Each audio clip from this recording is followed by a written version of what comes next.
warahmatullahi wabarakatuh. Nama Nasrul Esos NIP 1977 2006 04 1010. Pangkat Penata Muda tingkat 1, golongan 3B, jabatan Pol PP Ali Pertama, asli Intasi, Satpol PP Kota Tanjung Pinang. Tujuan saya membuat video ini untuk memenuhi persyaratan uji kompetensi jabatan fungsional Pol PP. Saya bekerja di Satpol PP lebih dari 19 tahun. Saya diangkat menjadi ASN sejak tahun 2006 sampai sekarang. Demikian perkenalan diri saya. Assalamualaikum warahmatullahi wabarakatuh. Assalamualaikum warahmatullahi wabarakatuh. Waalaikumsalam warahmatullahi wabarakatuh. Kita Tanjung Pinang kedatangan rombongan bupati dari Hingga akan dijumpai wali kota. Rombongan akan memakai transportasi laut menuju pelabuhan. Untuk anggota kita tempati 2 di sana pengawalan. Informasi rombongan bupati akan menuju ke kantor wali kota Tenggarang. Nanti anggota ada 2 atau 3 anggota menempati ke wali kota, pengamanan untuk pengawalan di gedung. Informasi rombongan sama wali kota akan makan siang di Tenggarang. Setelah itu kita akan anggota 2 orang untuk pengawalan di sana, dan jam-jam 1 rombongan sama wali kota akan menuju ke tepi laut meninjau lokasi untuk pedagang. Dan informasinya jam 3 rombongan akan balik ke daerah tepi laut. Anggota akan kita tempati karena agak 3 orang, dan itu untuk anggota supaya melakukan kegiatan bertunggu-tunggu dan laporan akan buat ke kita. Dulu ada pertanyaan? Siap, Pak. Belum kita melakukan kegiatan, kita berdoa bersama. Siap, gerak. Berdoa mulai. Berdoa selesai.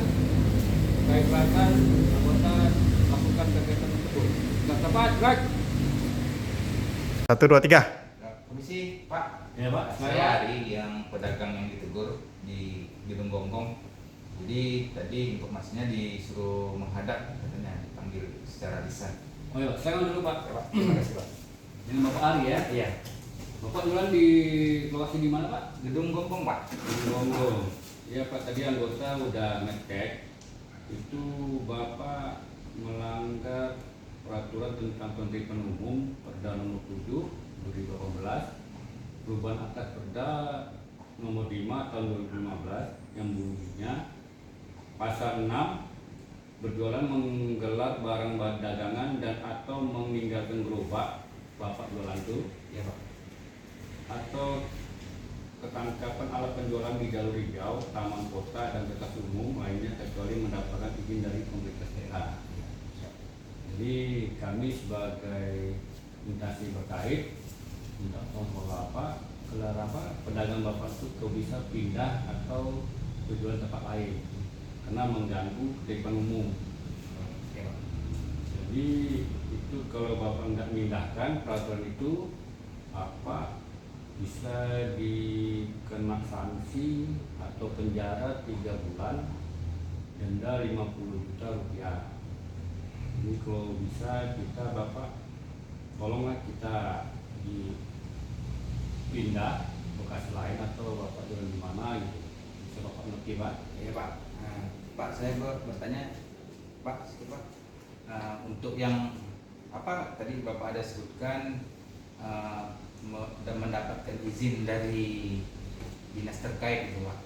Jadi kalau misalnya Bapak bisa arahkan saya gitu kan, bagaimana cara mendapatkan surat izinnya, atau ada solusi lah untuk bergeser di tempat yang bisa saya jualan gitu, Pak. Mungkin ada lokasi yang jauh atau ada kios-kios gitu, jadi saya ada tempat gitu Pak untuk jualan Pak.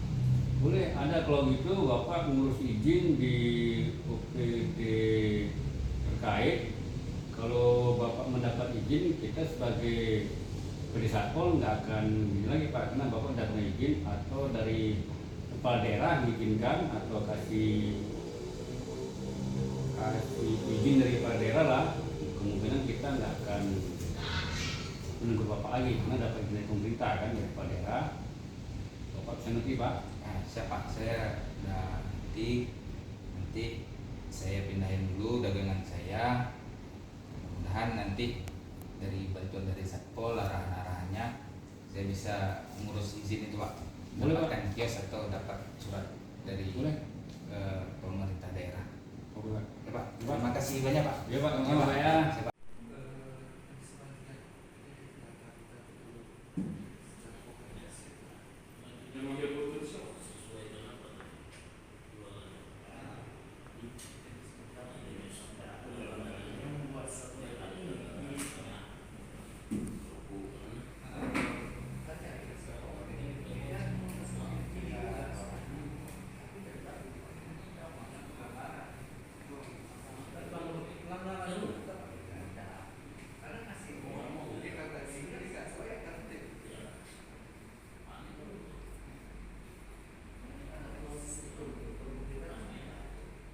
Ini yang harus disamakan supaya kita nggak sesat.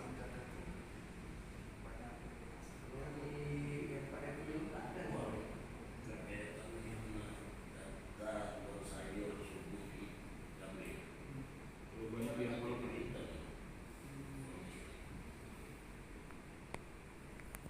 dalam melaksanakan proses itu peraturan Menteri Dalam Negeri nomor 16 2018 pasal 7 dalam melaksanakan tugas dan fungsi sebagaimana dimaksud 26 ulangi 16 2018 dalam melaksanakan tugas dan fungsi sebagaimana dimaksud dalam pasal 5 pasal 6 Satpol PP ya, melakukan tindakan Satpol PP ya, bukan penyidik nih ya. Melaksanakan tindakan penertiban non justisial terhadap warga, masyarakat, aparatur atau badan hukum yang melakukan pelanggaran perkada. Itu dia Satpol PP. Kita bicara permennya. Nah, kalau kita bicara Permen 3 2019 lebih kepada administrasi pendidikan. Jadi berkaitan dengan penyelenggaraan kemandiman umum, posisi non justisial. Itu ada di Satpol. Coba kita lihat definisi non justisi.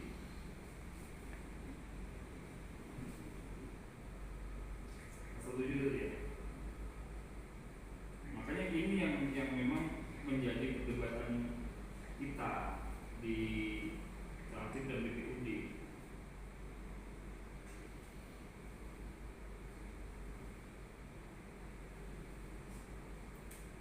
Makanya solusinya di kita sekarang ini jalan bersama antara Kaltim sama BPUD biar nggak saling ini.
persepsi dari masing-masing surat gitu kan, sehingga secara administrasi tugas provinsi lah untuk bisa menengahkan biar nggak ini dan nggak menyimpang. Dituangkan dalam ini kan. Iya. Kami menganggap penting bahwa di Transit itu ada penyidik. Menganggap penting karena sama dengan yang ada di kepolisian. Tidak pidana ringan itu tidak ditangani oleh RSP, betul kan? Tidak pidana ringan itu ditangani oleh SPK. SPK yang melaksanakan TPR.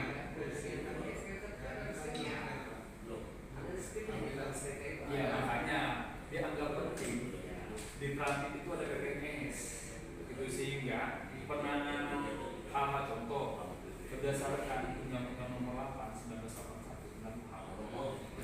Penyidik memiliki kewenangan untuk menghentikan, memeriksa identitas, ya kan, melaksanakan pemeriksaan di badan, ya kan, penyitaan, apa yang penangkapan manusia, jadi kan, kalau di Transit di daerah PPNS, pada saat ada temuan mereka mengalami kesulitan untuk melakukan itu saja, namanya seperti ini. Ya. Itulah koordinasi yang penting sama BPUD. Ini kan BPUD dan dalam ini ada temuan hasilnya itu dari BPUD. Bukan dilaporkan, koordinasi. Koordinasi ya. Ada kewajiban untuk melaporkan. Hasil patroli ada temuan Melalui Kadbud. ya apa bentuk dokumennya apa? Yang dokumennya misalnya ada temuan pelanggaran diduga ada pelanggaran misalnya penggunaan permisi. Terus juga Dalam bentuk LK. ya kami BPUD. Tapi dalam BPUD yang akan melaksanakan pelanggarannya. Ya kan? Itu sudah dikoordinasi. Ini yang BPUD itu kan ada penyidiknya. Sesuai dengan jabatan yang ada juga di situ. Ya. Ada di lokasi dari itu ada penyidik sama penyidik. Jadi posisi PPUD apabila proses ini dihentikan berdasarkan surat pernyataan PPUD. Bisa nih Nah, penyidiknya. sekarang kita gini, PPUD penyidik itu apa?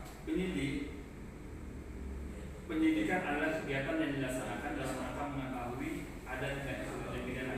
Ya, posisinya penyelidikan mengetahui tindak pidana, penyidikan siapa pelakunya. Karena berarti posisinya setelah proses dari tindakan yang dilaksanakan oleh penyidik, endingnya adalah berkas perkara. Kan berkas perkara nih. Nah, berkas perkara ini mutlak dilanjutkan atau tidak dilanjutkan berdasarkan hasil penyidikan. Di Transit ini, ya, penanganannya lebih ke humanisnya. Jadi setelah ada penanganan berdasarkan LK, baik oleh petugas maupun pelapor, penanganan melalui surat pernyataan sudah cukup di situ. Ya, selesai perkara izin dibuat dan sebagainya. Tapi kalau dia membandel, LK-nya dari Transit inilah yang dilanjutkan itu untuk dilaksanakan kegiatan pemeriksaan penyidikan melalui 5 alat bukti. Apa tuh? Saksi, surat, ahli, barang bukti, pengakuan. Ya kalau kita bicara IMB, mungkin ya udah kita panggil, TSP kita panggil, yang manggil penyidik. Ya kan bukan Transit yang manggil, karena udah masuk proses penyelidikan. Itu masuk ke nah, biar kita satu persepsi gitu, sama-sama. Kalau kan sekarang ini sama-sama. Kita nggak ada acuan lah. Kita nggak punya acuan bang. Provinsi, Kan ya gitu lah provinsi. jadi kenapa pentingnya pada saat kita ada